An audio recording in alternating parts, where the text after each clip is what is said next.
Welcome to the Mindful Practice Podcast, a space for physicians navigating burnout, identity shifts, and career change without pressure or judgment. I'm your host, Dr. Bertina Hooks, a board-certified internal medicine physician, coach, and writer. Here we talk honestly about what it means to build a sustainable career and a life beyond medicine and survival. Hello, and welcome to the Mindful Practice Podcast. I'm your host, Dr. Bertina Hooks, a physician, entrepreneur, coach, speaker, and author of the upcoming memoir, From Fire to Freedom, a memoir of transformation, renewal, and resilience. Today, we're continuing our DEI in Medicine series with a special book spotlight.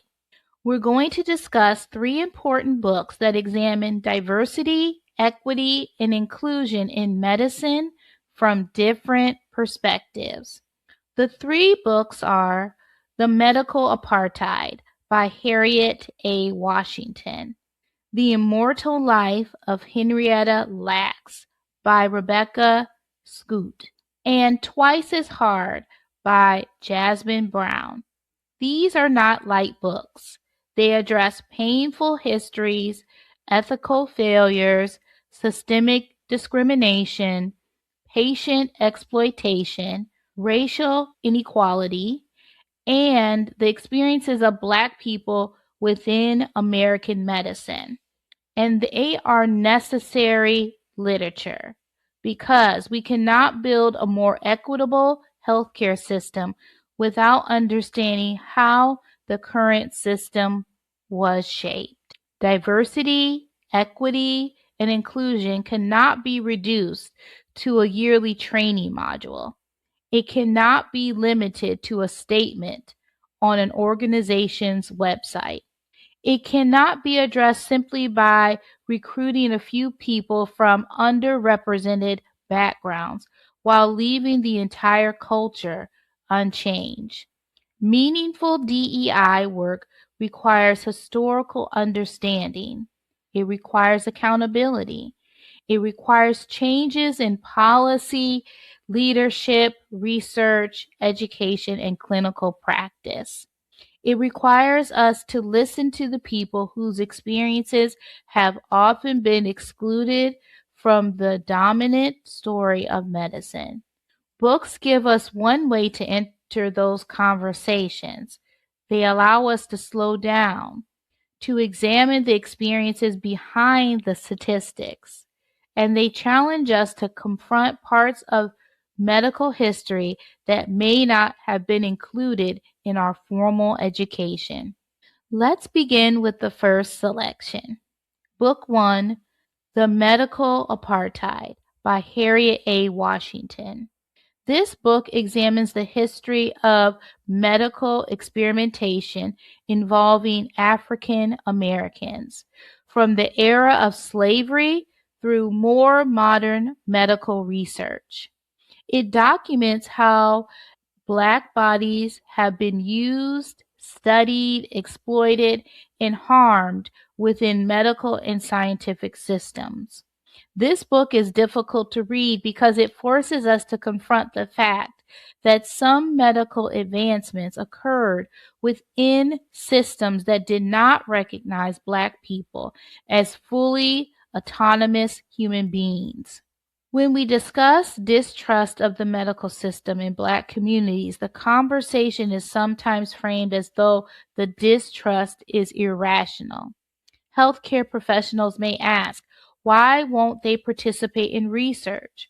Why don't they trust physicians? Why are they hesitant about a recommended treatment?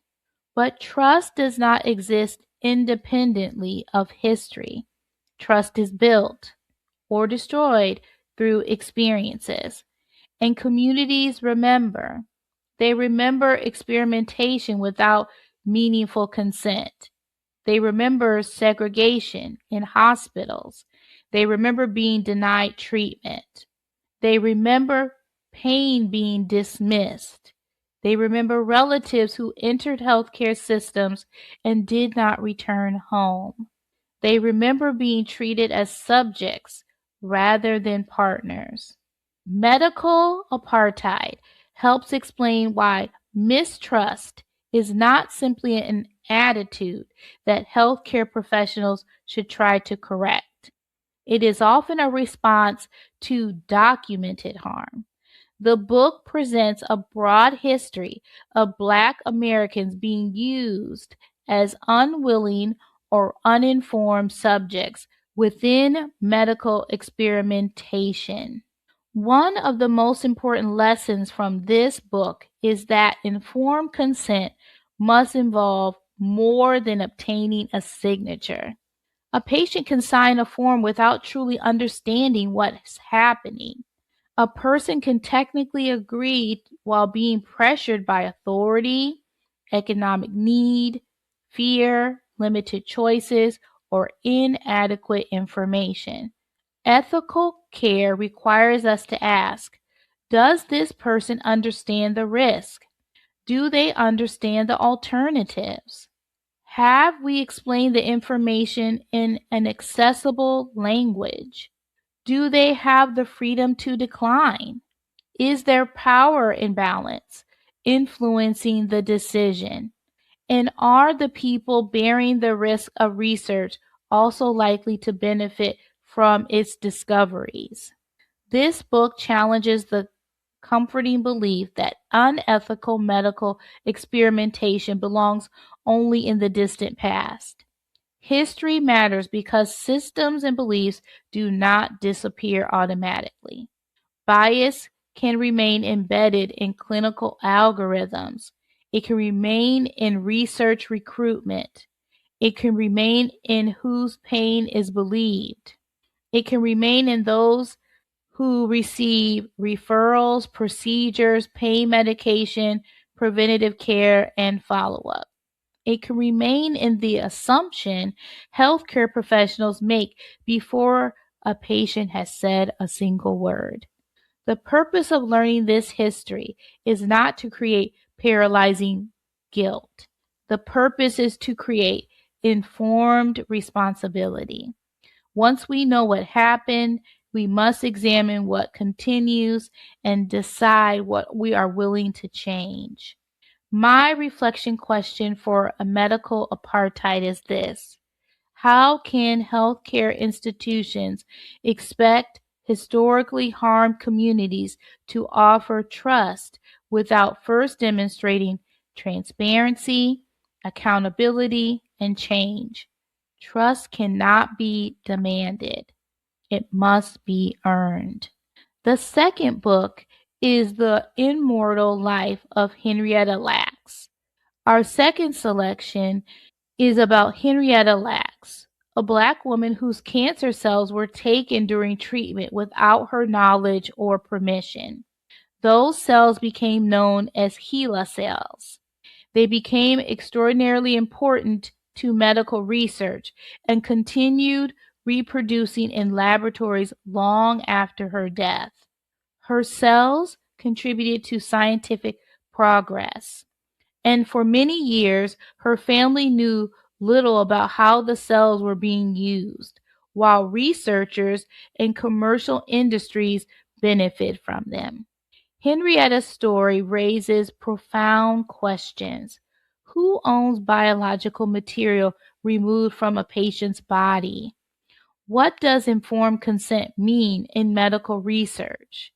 What benefits financially from scientific discovery? What obligations do researchers have to patients and their families? And how do race, poverty, education, and power influence whose bodies become resources for medical advancement? One reason this book is so powerful is that it restores a person to be a story that often have been told primarily as a scientific achievement. HeLa cells are not merely a laboratory tool. They came from a woman, a wife, a mother, a human being with a family, history, fears, relationship, and dignity. That distinction matters. Medicine often celebrates discoveries while minimizing the stories of the people whose bodies made those discoveries possible. We discuss the transplant but forget the donor. We discuss the specimen but forget the patient. We discuss the breakthrough but forget the person who absorbed the risk. I remember sitting in my car in the hospital parking lot, unable to make myself walk inside. That's the moment I realized burnout wasn't the problem. It was the symptom. Medical school taught us how to practice medicine. Nobody taught us how to intentionally design a career or a life that actually fits who we've become. That realization led me to build a simple framework. 5 steps I now call the 5 R's that took me from being an overwhelmed and uncertain physician to a clear, confident, and financially resistant one. I've walked this path myself, and I've now guided other physicians through it too. Physicians who didn't think there was a way out. If you're a physician who knows something has to change, I'm teaching this entire framework live and completely free. Go to the website below to save and reserve your seat. The story of Henrietta Lacks also illustrates the difference between being visible and being valued. Her cells became globally known within science, but Henrietta herself remained largely invisible for years.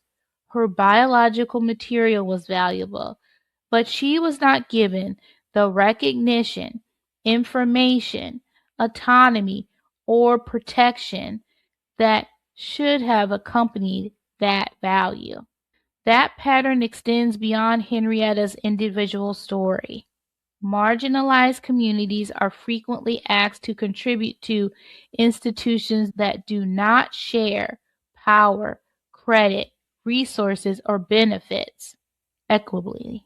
People may be recruited for research without being represented in research leadership. Communities may provide data without participating in decisions about how the data is used. Patients may contribute stories to institutional campaigns without seeing meaningful improvement in the conditions they described or suffer from. Inclusion without power is not equity. Representation without respect is not justice. This book reminds us that medical language can create distance. We may speak of tissue samples, cell lines, data sets, study populations, and clinical material.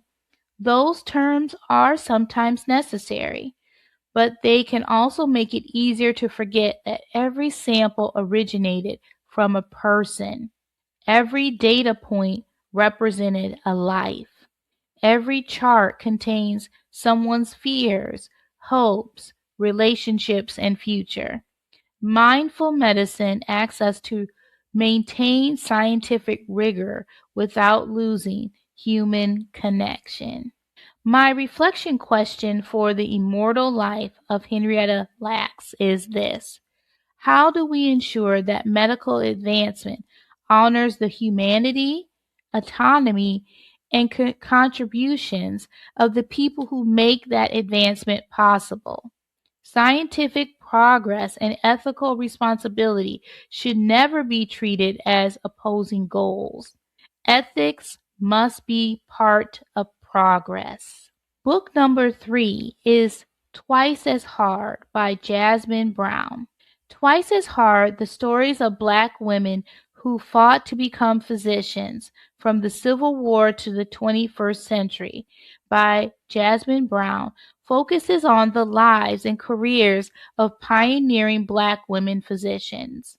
It tells the story of women who pursued medicine despite barriers created by both racism and sexism. Some entered institutions where they were excluded socially, denied equal access to facilities, questioned intellectually, and forced to prove themselves repeatedly. Yet they persisted. They practiced medicine. They served communities. They challenged discriminatory systems.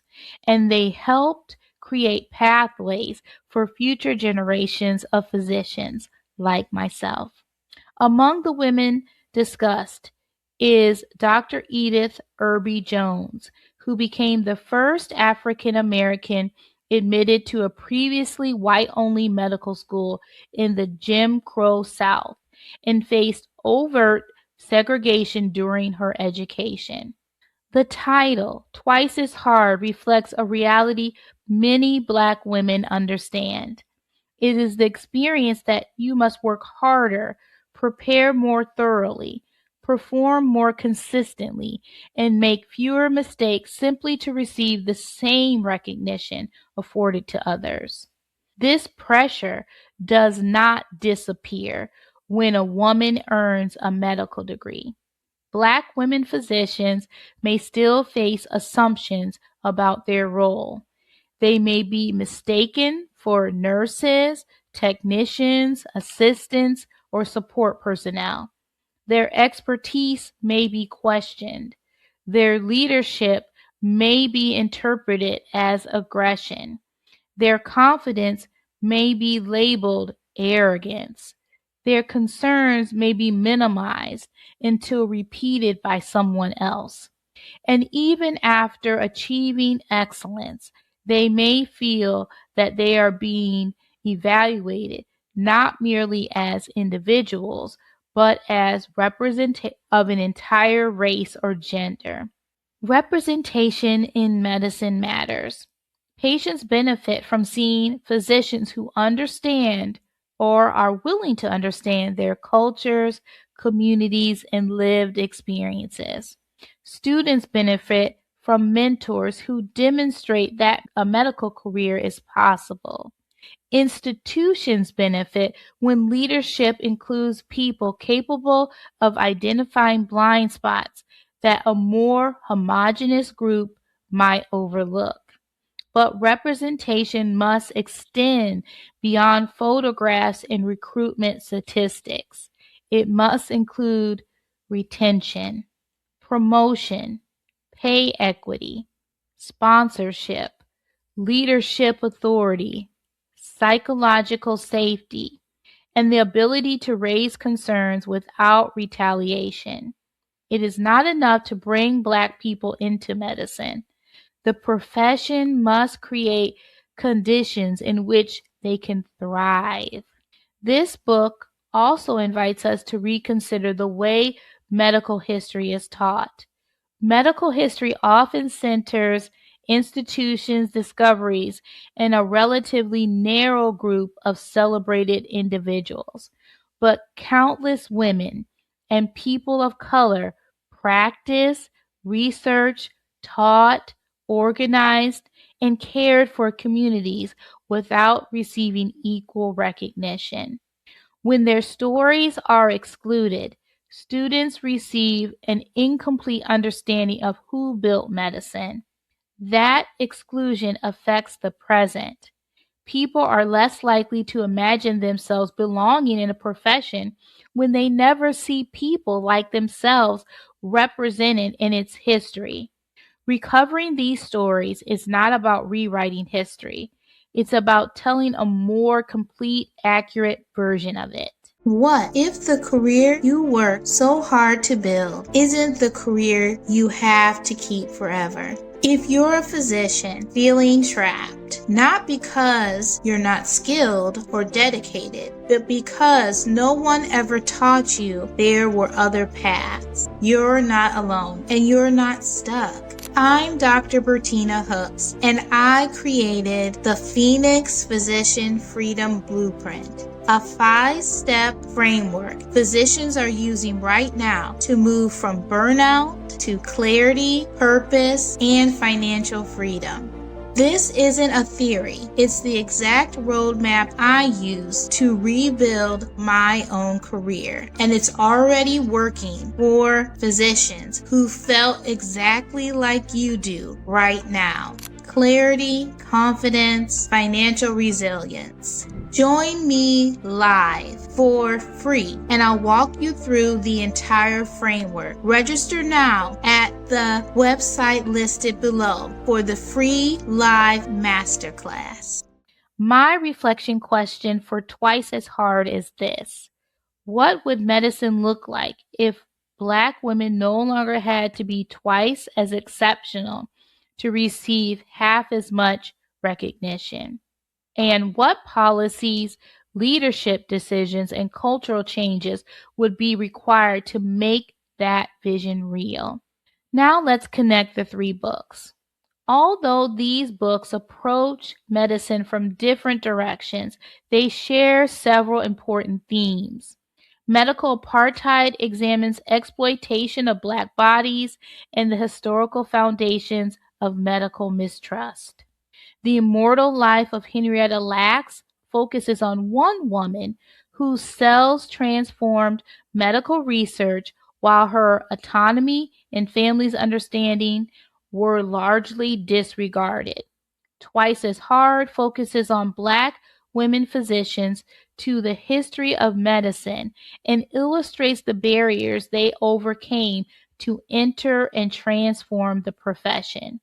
Together, the books ask us to consider: who has been harmed by medicine? Who has benefited from medicine? Who has been allowed to practice medicine? Who has received credit? Who has held power? And whose stories have been omitted?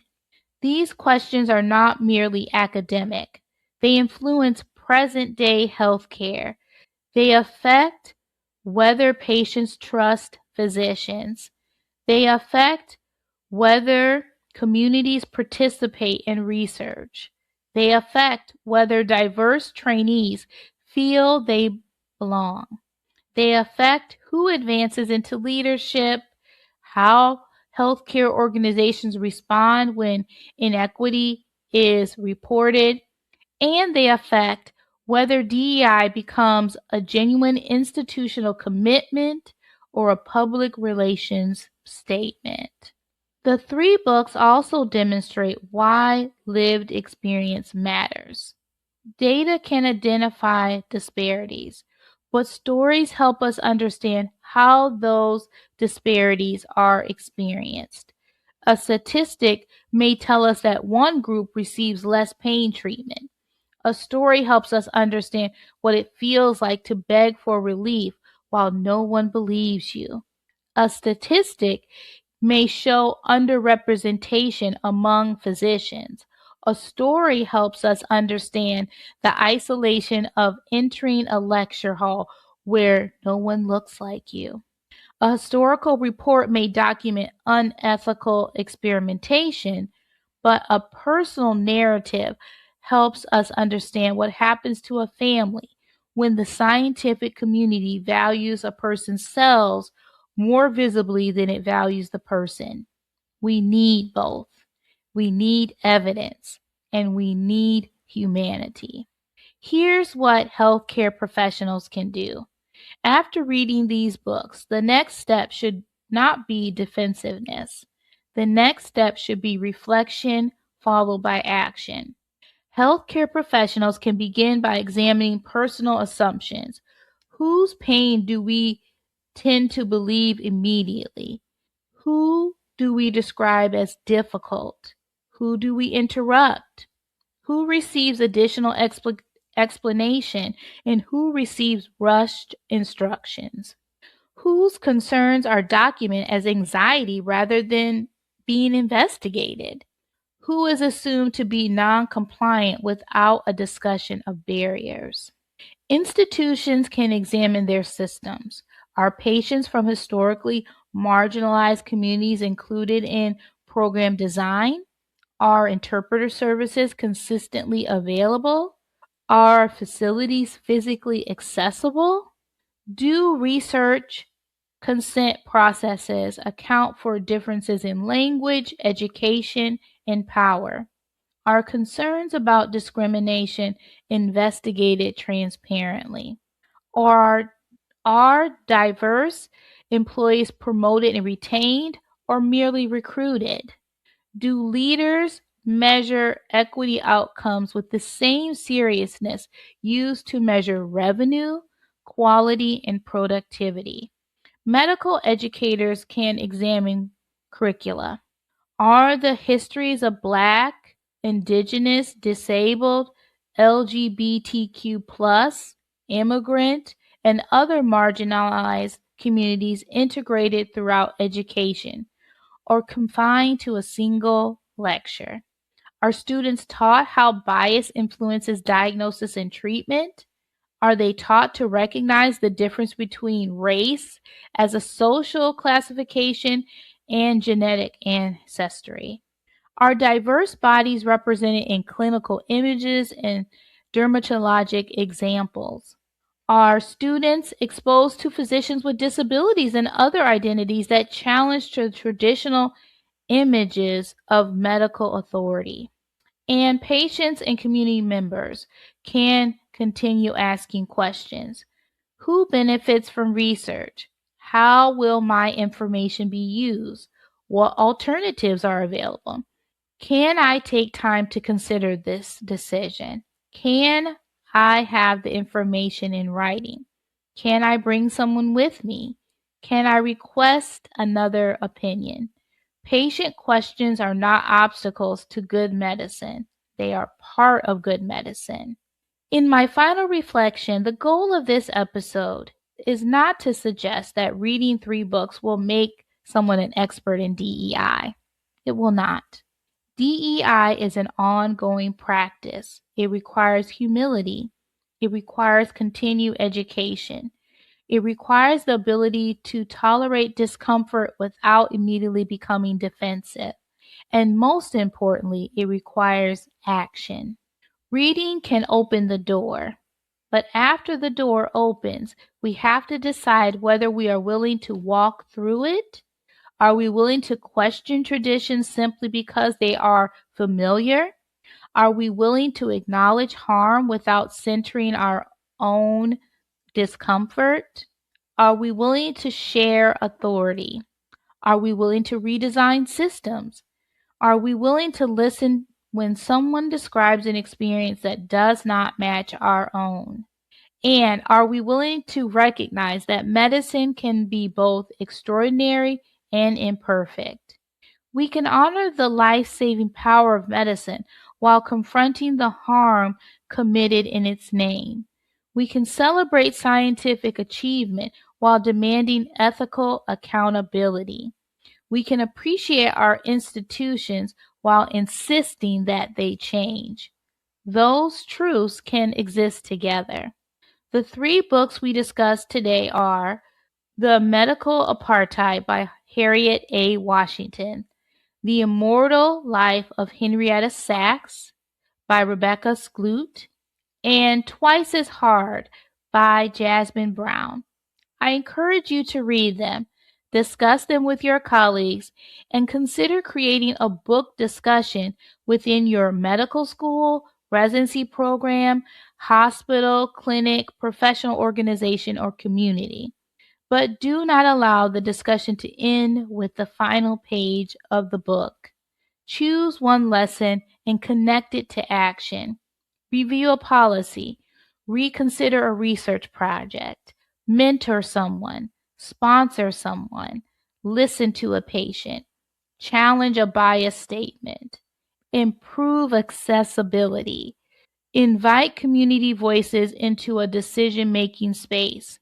Because equity is not something that we merely believe.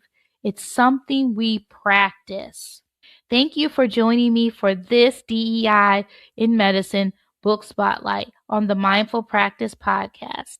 I'm Dr. Bertina Hooks, author of the upcoming memoir, From to Freedom, a memoir of transformation, renewal, and resilience.